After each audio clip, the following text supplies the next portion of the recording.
Okay, here is a brief example. I did problems 1 and 2 with the students in class. Let me zoom in on this. Okay, so on the reteach, remember on reteaches they always have examples of how to do these. So the first part, the example, is just an example. It's not an actual problem, okay? So this is what I explained to them. So we have 2 different examples. So we have X and Y. And what they're wanting us to do is make a new angle, and we're going to call it TRQ, by putting the 2 of them together. So we're adding them together to make one drawing versus 2 separate drawings, okay? So the first step into creating an angle, so we're going to create angle X first. The first step is to, so this is the original. The first step would be to make a ray. So they drew a ray, okay? Then you go back to the original and you would swing your compass so that it goes through the 2 sides. So that's what they did there. So then you come to your ray and you repeat that same thing. So to make this other side, we need to measure from side to side. Okay, so measure from side to side. Then you come over here and put it on there and we swing to make that X, and that just remade that original one.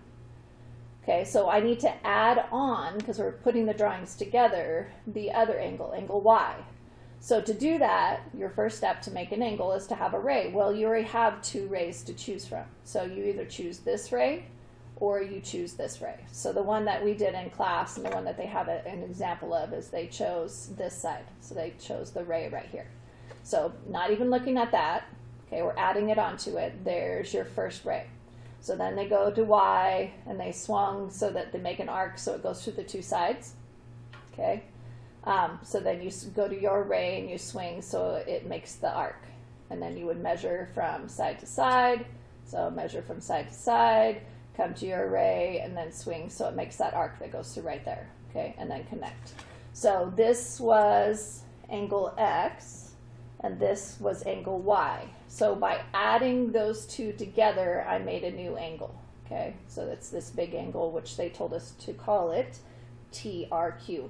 Really doesn't matter where the T and the Q go. The R just has to be at the vertex, okay? Because that's your middle letter that they have there, okay? Okay, so if you have your compass and your protractor, I'm going to do number 1 and number 2 with you because I did that with them in class as well, okay? So, question number 1.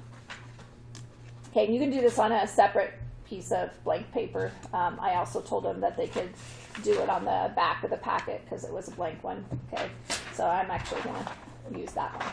Okay, so fold my paper so you can see that part and not have to look at the example.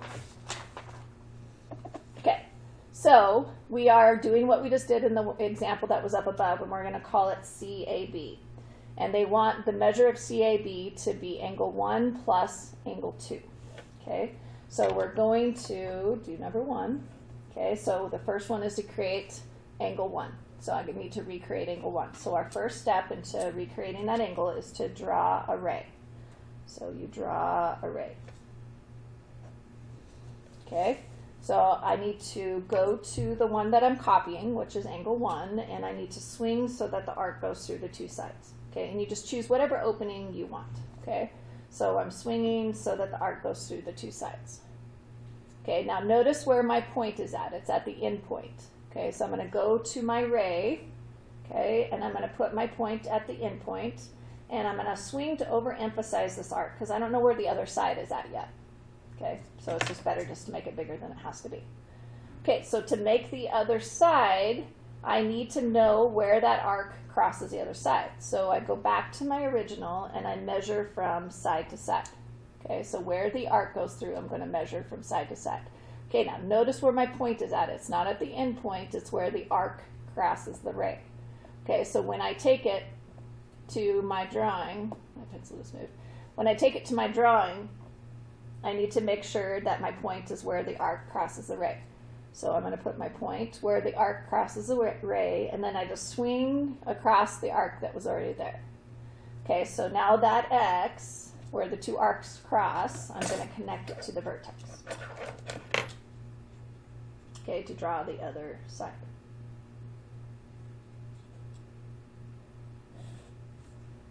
So I just recreated angle 1.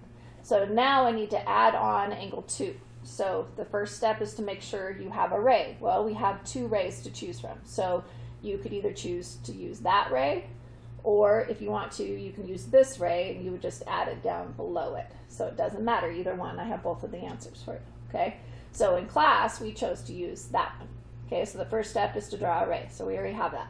So we're recreating angle 2. So I need to go and make the arc. And again, you can choose whatever opening you want. And we're going to swing so it crosses through the 2 sides. Okay, so after it does that, then I'm going to go to this ray. Okay, and notice when I did that, it was at the vertex is where I had my point. Okay, so I'm going to go to the endpoint.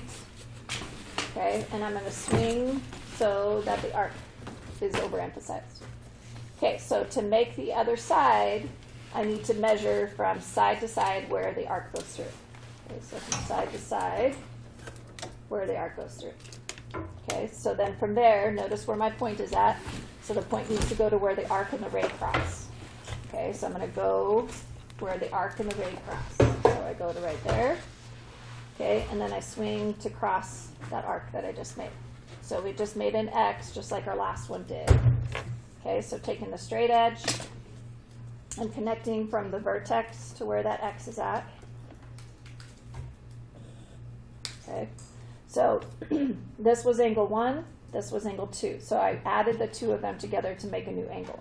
So going back to the name they want us to call it, it is CAB. So really it just matters where the vertex is at. Okay, and then just put the C and the B someplace on the outside because you made a new angle. Okay, so now let's do number 2. So number 2 is different. We are not adding the 2 angles, we are subtracting the 2 angles. So instead of going on the outside, you're going to put 1 on the inside. Okay, so we have to make angle 2 first. Okay, so we're going to make angle 2. So the first step is to draw a ray. So you draw a ray. Okay.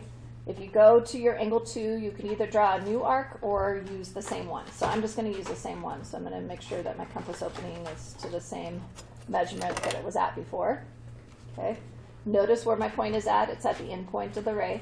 Okay, so I'm going to go to the end point of the ray. And I need to overemphasize it. And angle 2 looks like 90 degrees. So we want to make sure that it is overemphasized to be more than 90. Okay, just so we have it big enough. Okay. All right, so now you're going to go to angle 2, and we need to make the other side of this angle. So I'm going to measure from side to side. Okay, so measuring from side to side. Okay, so I have where the arc goes through the 2 sides, and I'm going to go to where the arc cross the ray that I have, and I swing to make the X. Okay, draw the other side of the angle.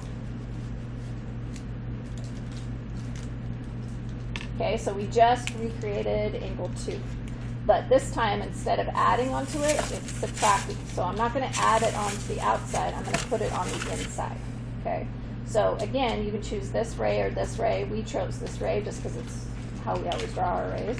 Okay, and so now I'm creating angle 1, and it goes on the inside.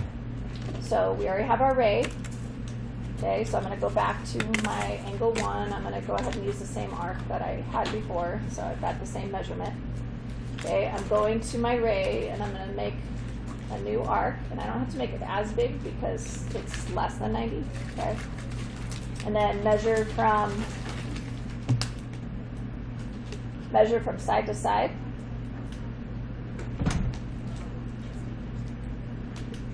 Shaking and all that kind of stuff. Stop it. Okay, so measuring from side to side. Okay, so I measured from where the arc goes through from side to side.